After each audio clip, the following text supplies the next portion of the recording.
Ouais, ouais, ouais. Allez, c'est parti. Aujourd'hui, donc, Mishnah numéro 20, 12e. Donc, effectivement, aujourd'hui, maintenant que les Oranais sont tués, on peut continuer la Mishnah.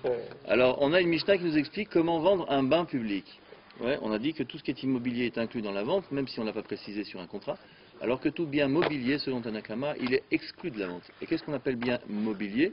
Tout ce qui est nécessaire dans le bain, mais qui n'est pas rattaché à l'immeuble, à savoir les planches qui vont servir à suspendre les vêtements, les sarim, ouais, les bancs safsalim, sur lesquels on s'assoyait, et villaot, les villonotes, les rideaux qui servaient de paravent, parce qu'il n'y avait pas de porte à l'époque, qui passaient par des rideaux pour pouvoir rentrer dans le bain public. Donc le vendeur, il n'a pas vendu ces choses-là.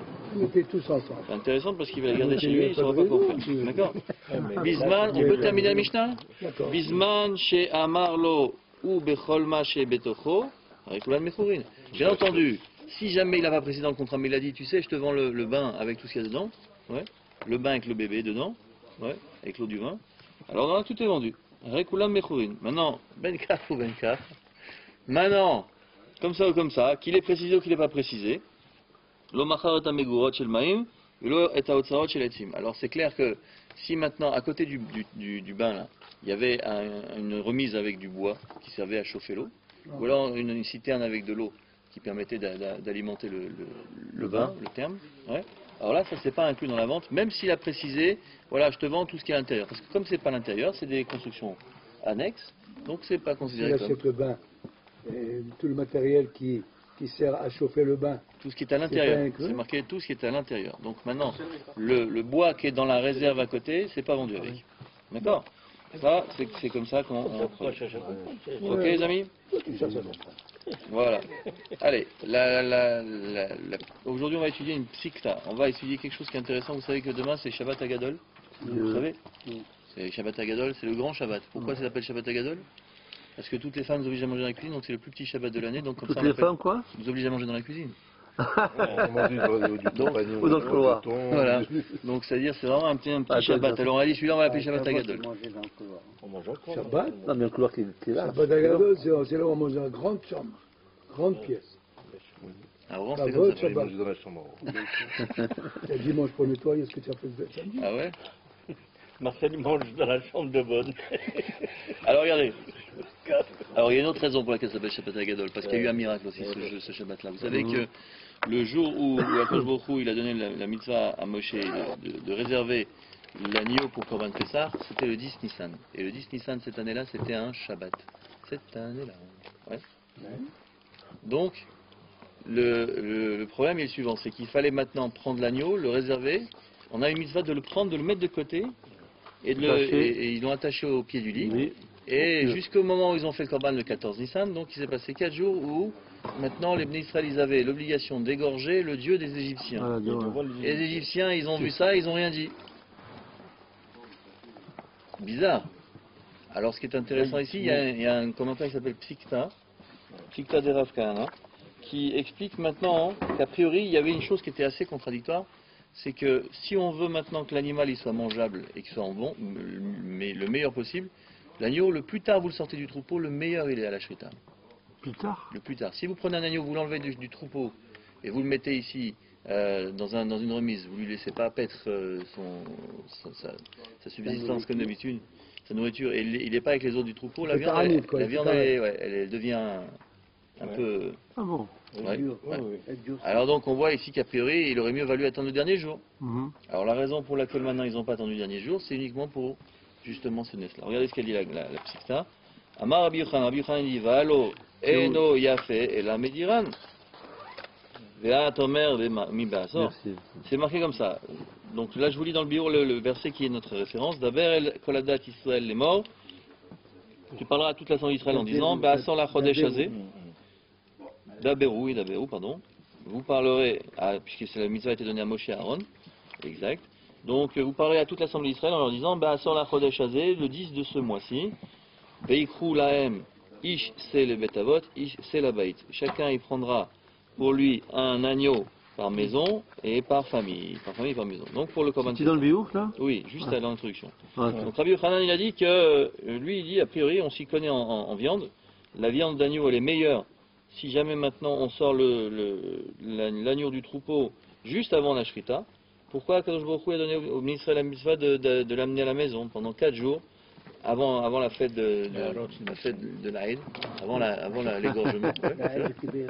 Et peut-être qu'il en donné à manger pendant les 4 jours, malgré qu'ils l'ont sorti du troupeau. Oui, mais un animal qui est dans son élément, il est moins stressé, la viande. Tu sais. L'animal, il était content, moi, ça lui change un petit peu. Bon, on arrête. Elle là. Ok. Alors, qu'est-ce qu'elle vient apprendre, cette Gemara? bêtises ou quoi? Il suffit de lui demander. Je sais pas ce qu'il y a aujourd'hui, Henri. Il y a quelque chose. C'est à l'approche de Shabbat, il y a un petit souci. Tout va bien? Henri, il mange dans la grande salle à manger. Moi, avec Clément, ça rigole moins. Et toi, peut-être que je mangerais mieux. Tu dis moins 2, tu fais partir à moins 2. Il est moins 2? Alors, continuons. Ça vient nous enseigner qu'en fait, ils ont attaché l'agneau au pied de leur lit, les Bnei Israël depuis le 10. Et qu'est-ce qui s'est passé? Les Bnei Israël, ils avaient l'agneau attaché au lit. Ça veut dire, je t'explique, pendant 4 jours, ça devait sortir. Ah, ben c'est ça. Ve'ayu amitzrim nichnasim ve'ro'in otan ve'nafshan porachan malen. Et les Égyptiens, ils rentraient, ils arrivaient, ils voyaient ça, ils disaient où? Il y a un agneau quelque part. Ils rentraient dans les chambres et les voyaient au pied du lit. Il y a un Dieu quelque part. Il y a un Dieu quelque part. Et ça leur faisait, ils disaient quoi? Comme ça, ils nous narguent, ces juifs-là, ils viennent nous narguer en venant dans nos maisons, dans notre pays, égorger nos agneaux et nos dieux. Donc, aux armes citoyens. D'accord. Alors, c'est intéressant, en fait, que ici, on voit que c'est la seule raison pour laquelle maintenant on dit que ça s'appelle Shabbat Hagadol, c'est le grand Shabbat. Pas parce qu'on mange dans la grande salle, mais parce qu'effectivement il y a eu ce miracle. Que ce Shabbat-là, les Égyptiens, ils ont vu, ils sont rentrés, ils ont vu, ils ont rien dit. Ils ont rien dit. Hein? Tu vas en Afghanistan, le mec, ils ont brûlé un Coran, ils ont tué 25 000 morts. Non, ils étaient déjà morts. Ils ont tué 25 000. Ben oui, ils sont déjà morts. Oui, ils ont juste refait une chaïta derrière. Béné Israël kashrou et atson, les kar'e mitotehem bemesher ha'arba tayamim alalou. Oui. Amitzrim nichnesu ve'aou et atson chez BNM. Haya Elil va Avadaou, eux c'est leur Dieu, ils ont vu que maintenant on attache le Dieu au pied du lit. Kashour, Behamtana l'Eshkritato Korban Hashem, et attaché en attendant d'être sacrifié pour notre Dieu, à nous. Vaïta Nafsham pour Achat, et leur âme elle commençait à se liquéfier. Achlo Olelu Meuma l'Ibn Israël, et pourtant ils n'ont rien dit. Ils n'ont rien dit. Beota Shana Chal Yud Benissan Beshabbat. Cette année-là, le 10 Nissan c'était samedi. Ve'alshem anes agadol sheitcholel beota Shabbat, et de par le fait qu'il y a eu un grand miracle ce Shabbat là, chez Amitzrim lo asu lahem meuma lamrot chilul hakodesh sheitrachesh mul enem keruya Shabbat zo le dorot Shabbat agadol. Bien que maintenant pour eux c'était une grande profanation de leur sainteté, ils n'ont rien fait, ils n'ont rien dit, donc c'est pour ça qu'il y a eu un miracle et Kadosh Baruch Hu a dit ça s'appellera Shabbat agadol. Adat notenet ki kebeu et Asara Benissan Bechol Shana Kezecher Hanes. A priori, si tu dis maintenant que le miracle a eu lieu le 10 Nissan parce que 4 jours avant, les Bnei Israël ils ont attaché l'agneau au pied du lit et ils ont attendu pour l'égorger. Alors a priori c'est pas le Shabbat qu'on doit Réserver le. Non, trouvez-moi le terme. Commémorer. On doit commémorer tous les ans, mais le 10 Nissan. Et tous les ans le 10 Nissan ça change de jour, c'est pas forcément ça. D'ailleurs cette année, le 10 Nissan ça tombe à On est le 7, demain le 8. Lundi, ça va prendre. C'est lundi. Lundi. Bravo. Donc a priori, on devrait commémorer ce miracle lundi prochain. D'accord? Donc a priori, Velo et Yom HaShabbat, Shari Atarich Haya Atarich Hanes Haya Qu'est-ce que ça dit? Lundi à Gadol. Et lundi, est-ce que lundi tu vas manger dans la grande salle? Elle. Hein? L'essentiel c'est d'être une petite propre, c'est tout. Agor Nakadosh Rabbi Chaim Tirer. Zchuto Yagen Alenu. Masbir Besifro Siduro chez le Shabbat. C'est dans la catégorie humour. Ah oui, ce sera de l'humour aujourd'hui, ce sera le cours de l'humour. Ouais. Donc, non, il a écrit dans son livre qui s'appelle Siduro chez le Shabbat, l'ordonnancement du Shabbat, qui a Shabbat I Mekor Aberacha. Sachez que le Shabbat, bien entendu, c'est la source de toute bénédiction. Kol Atovot chez Adam Zochelaem Bemeshech Yemot HaShavua, Mais Koran, Beshefa, Bracha, Sheushpa, Ala, Vemalach, Shabbat. Tout ce que tu gagnes toute la semaine, c'est uniquement parce que Shabbat, tu l'as respecté comme il faut. Les Fichar, Nikret, Shabbat Zo, Shabbat Agadol. C'est pour ça que ce Shabbat-là s'appelle Shabbat Agadol et pas lundi Agadol. Oui. L'orak Mipnei Shenei Satzon, c'est pas seulement à cause du miracle de l'agneau. Hein? Et là, Et là, Al Shebeota Shabbat Ushpa'a Beracha Al Israël ou Beyom HaChamishi Shel Oto Shavua Yatz'u Mitzrayim. Et donc, en fin de compte, il y a eu la bracha qui s'est déversée pendant ce Shabbat sur tous les venus d'Israël. Et le jeudi de cette même semaine, il y a eu la délivrance, la libération effective du peuple juif. Ouais. Ma Yeshba Be Shabbat Shei Mekor Beracha. Et pourquoi maintenant Shabbat serait plus que les autres jours une source de bénédiction? Les fiches Yom HaShabbat ou Yom Menucha. Il y a de la bénédiction le jour où on se repose. Shebo Sameach HaKadosh Baruch Hu B'Briato. C'est ce jour qu'HaKadosh Baruch Hu il se réjouit de sa création. Ufichach Horeanu Lishbot B'Yom HaShabbat Kedei Litzaref Elav Velismach Emo. Et nous, puisqu'il se réjouit de ce jour-là, alors nous, HaKadosh Baruch Hu nous a dit, alors nous on doit se reposer, on doit fixer comme ce jour, comme un jour de réjouissance, et on doit se réjouir avec HaKadosh Baruch Hu. Donc ça veut dire on s'associe à lui, exactement.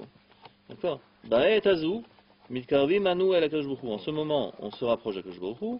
Uizman Asimcha Ameshutefet Umanik Levirkato Leshishet Yimei Maaseh Abaim. Et à partir de ce moment où il y a une simcha associée, lui, il va ensuite. Mani qui va. Comment on dit Mani? Mani. Dispenser. Nourrir. Oui, Nourrir, oui. ça peut se dire. De sa bénédiction les 7 jours qui vont suivre. Vous savez que de ce Shabbat va couler toute la bracha les 7 jours qui suivent. Hein. Dispenser la bénédiction. Ouais. Les Hanik, c'est à l'été. Oui, mais là. Zéou chez Amar David Amelech Halav Shalom. C'est ce qu'il a dit David Amelech dans les Télim Mizmor Shir Yom Shabbat. Tov leodot l'Hashem ulzamer le Shimcha Elion. C'est bon de reconnaître Hachem dans ce jour et de chanter ses louanges. C'est pas Adam Arishon Si, oui. qui a fait ce psaume? Oui, mais comme on dit que les psaumes sont du roi David, donc on s'est dit à la limite. C'est Adam Arishon qui l'a fait. Qui si martani Hachem befaolecha, parce qu'il y a Kadosh Baruch Hu, il m'a réjoui par ses actes.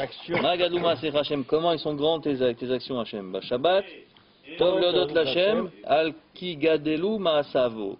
Pourquoi maintenant Shabbat c'est bien de louer Hachem, car ces actions le grandissent. Oui. Chez Aberachot, chez Bonnet, Lamot, Mi Baalanes, car les bénédictions qui s'y trouvent, elles sont élevées par celui qui a commis le miracle. En ou Yodea Be Shabbat, ala Tova, chez Titrolello, Be Malach HaShavua. Et donc, le Shabbat, on n'est pas en mesure de voir, puisqu'on ne travaille pas, toute la bonté qui va être déversée pendant toute la semaine. Qui va découler, voilà. Amen. Alors, concernant les halachot de Hametz, donc on a dit que on n'a pas le droit, encore une fois je répète, et je le dis et je le répète, de posséder du Hametz pendant Pessah. On n'a pas le droit non plus d'en trouver à la maison, on doit s'en débarrasser. On a vu que maintenant, en fonction de Yom Tov, Shabbat ou Chol HaMoed, on avait donc une obligation de s'en départir en fonction du jour.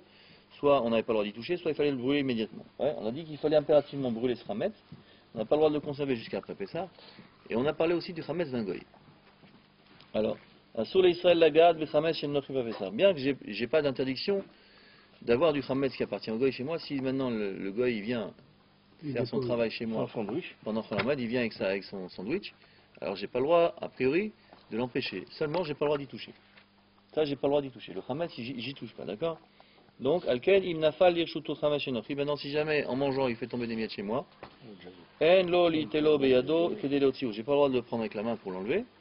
Et là, ida chefenu bakane. Je dois prendre maintenant un balai ou une canne pour le repousser. Chez basé yezlo eker leisuro velo yavo yochlo. Et toujours pour éviter le seul problème qui soit que, comme vous savez, que Hametz c'est tellement important. Vous savez pourquoi c'est tellement important Hametz? La Gemara elle l'explique. C'est uniquement parce que comme toute l'année on est habitué à manger, donc on peut s'oublier et penser que de toute façon c'est pas si grave que ça. Or c'est tellement grave que effectivement on doit faire attention. Donc toutes les précautions qu'on prend, c'est jusqu'à maintenant ne pas le toucher avec les mains. Et comme Shabbat Yom Tov on peut pas, donc soit on dit à la Goya de pas venir Shabbat, Comme ça, on ne fait pas le ménage et la même chose. Oui, avec son sandwich. Alors, qu'est-ce qu'il voudra faire? Ou alors, elle vient sans sandwich, effectivement. Yechafé alav keli ad motsae shabbat yom tov. Ou alors, il faudra impérativement le Shabbat qui est tombé, le recouvrir avec un ustensile et attendre à la fin de Shabbat pour le détruire. Maintenant, on a un autre problème qui risque de se poser, c'est que si maintenant, quand la moelle on travaille, chez Mishma, et que maintenant on est obligé de prendre son sandwich au boulot, et qu'il y a la cantine et la table. C'est pour ça que je dis il vaut mieux pas. Donc maintenant, on a dit que si jamais maintenant on est dans cette situation où on est obligé de manger à la même table qu'un goy, lui mange du chametz et moi je mange ma galette, comment ça se passe? Asur la Israël echol vapesach al shulchan echad im nochi. C'est fini, on peut pas. Vechol sheken im Israël mumar. Et a fortiori avec un juif qui mange du pain, chez Michel.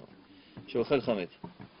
Ve'afilu im eno makir et nochi, même si je connais pas le bonhomme, même si c'est pas un collègue de travail. Ouais.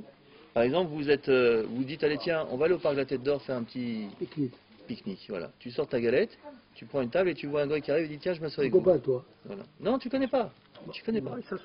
Il s'assoit à côté de toi. Alors il dit maintenant en chashash shema yishkar ve'yochal mechemtso. Même si maintenant il ne connaît pas le type et il n'y a pas de risque qu'il oublie et que le gars il dit tiens allez t'es mon copain viens on boit un petit whisky ensemble. Voilà. Même ça c'est assourd. Atam l'écart pour quelle raison? Chez Chosheshim Shemait Arev Me'elav Peru Chamet Vemachalo chez Israël, parce que de peur que maintenant il va y avoir une petite miette de pain qui va voler de son sandwich, qui va tomber sur ta galette. Vechamet Vepesar Isur Vemashou. Et vous savez que même ne serait-ce que manger une miette de pain pendant Pessar, c'est un saut. Pas seulement un kazait, mais une miette de pain.